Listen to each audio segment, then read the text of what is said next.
All right, what is happening? Hey, we're going to start doing some vlogs. I'm live on Twitch right now. I'm live on YouTube. I'm live on Facebook. I got chat here with me. We got a couple things to talk about. First off, I played Big Brain Academy. Now, it's $30 at retail, also on the eShop.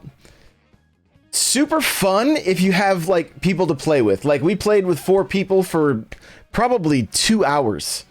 And my son was playing. He was like, okay, 1 more match. Okay, 3 more matches. Okay, 1 more match. Like, just kept going and going and going. Okay. And there's like 25 or so mini games you can play. There is a demo on the eShop if you want to check it out. There's no online, unfortunately. And I haven't even touched on the solo stuff. But from my understanding, where the game shines is with the multiplayer. So it was it really reminded me of Wario... like WarioWare, but less armpit hair was being plucked and more brain teasers, right? Which I think everybody would expect.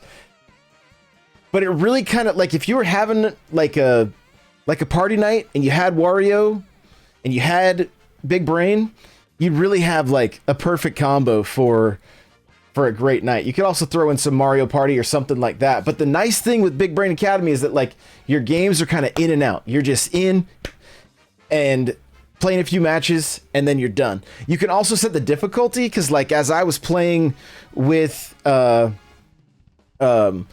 wife, my son's girlfriend and stuff, like we were messing around with the different settings. My son as well, like we went from advanced all the way to super elite and just play with the different settings.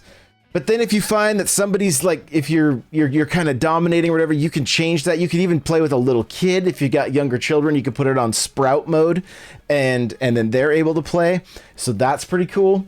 So overall, I do recommend Big Brain Academy. I think it's fun if you have people to play with. I don't know how long it's going to keep your attention if it's just solo.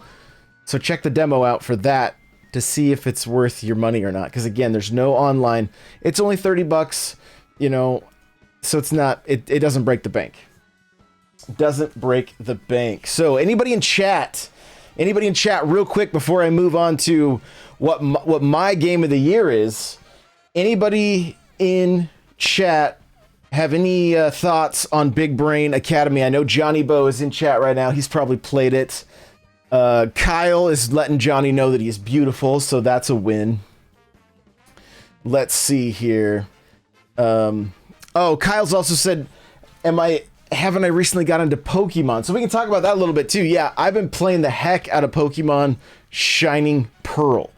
I've been playing the heck out of it. Really having a good time with it. I've put more time into this Pokemon game probably than any other Pokemon game. And no regrets whatsoever. And Johnny says he's played 10 minutes of Big Brain Academy, so he's useless. So, but yeah, Pokemon Shining Pearl has been great.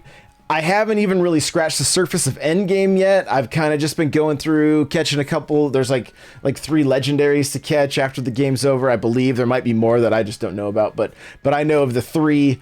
I've caught 1 so far with the quick ball, and 1 took off on me, and the other one, I'm not having good luck with it. So I will catch it though. I guarantee it. But yeah, Pokemon's been really fun. I've really enjoyed that. And so lastly, game of the year, like what would and I want to know from chat, guys, what's everybody else's game of the year? I see Smash Boys put his in there. Let me know what your guys' game of the year is. For me, it's gonna be Metroid Dread. Like that game was everything I wanted in a sequel to Metroid. Loved Super Metroid. That really got me hooked into the series. I played the first one, but it was a relatively tough game, especially as a young kid. Metroid 2 was another one of my favorites, actually. That's actually what really got me into the series, but Super Metroid really just kind of like, it left an impression on me. And so I played through Zero Mission, I played through Fusion, I played Prime, I played the second one until I got stuck because it was one of those instances where I saved right before a boss and didn't realize, and I didn't have enough health.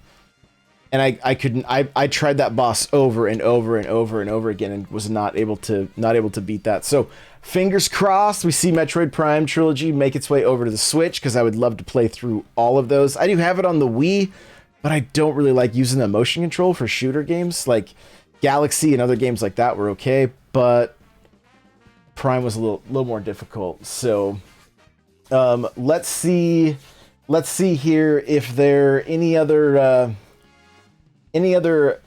game of the years before I talk a little bit more about Metroid Dread. We got Smash Boy says Horizon 5, Forza Horizon 5, and Kyle says it's Smash Bros because he hasn't really played anything else. Victor says Animal Crossing. Johnny Bo says Metroid Dread. Smash Bros says I played a little bit of Spider-Man Miles Morales, and it would be number 1 if I'd played more of it.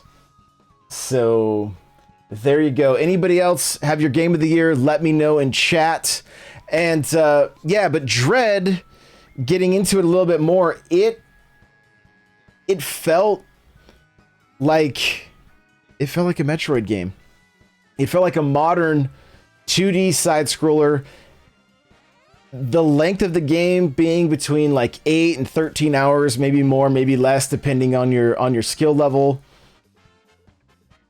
It was just the right amount of time. I'm actually excited to go back and play through it here. I'll probably start that after the first of the year, because it's just I wanted to give it a little bit of time before I did that, and so I'm excited to jump back into it again. But it was such a great game. It did so many things right. Literally that feeling of dread when you'd run into enemies the first few times, that eventually turned into a feeling of annoyance, because you're just like, okay, come on, I've done this enough. Can we just move along? But really, other than that, like getting to explore, getting to tell this, like it's kind of funny, but the stories that, like, talking about how people progress this way or somebody progressed this way, and how that stuff is just so rad to me, because I don't think many of us played that game the same way, even though it is somewhat linear. There was different paths you could take if you got stuck, and even those moments where I got stuck, it was like I was still getting to explore more of the world. And my favorite thing about Metroid games is you constantly take mental notes, going, "Oh yeah, I know I'm gonna have to go back to this later," and "Oh, I know I'm gonna have to go back to this later," and "Oh, I got that power up, so now I can." Like, that happened a lot with Dread, and I love that about it. So Nate says he really likes Psychonauts 2. Never played the first one. Let's see. Never played the first one, but really grabbed me. One I rolled credits on. There you go. Very, very cool. Sean says I really like Metroid Dread. Got about 3/4 way through it, and then completely fell off. Have to get back to it. Oh, you have to get back to it. The end is superb. It is so good. And it does not disappoint, especially if you have played some of the other games. I'm not going to say anything more than that, but I cannot recommend picking it back up and finishing it up. So there you go, guys. If you're watching this after the fact on YouTube, let me know in the comments, what's your game of the year? I want to hear from you. All right. Have you played a little bit of Big Brain Academy? What do you think? A little bit of Pokemon? What are you thinking of that? I just want to hear from you guys in the comments, and we'll see you in the next one.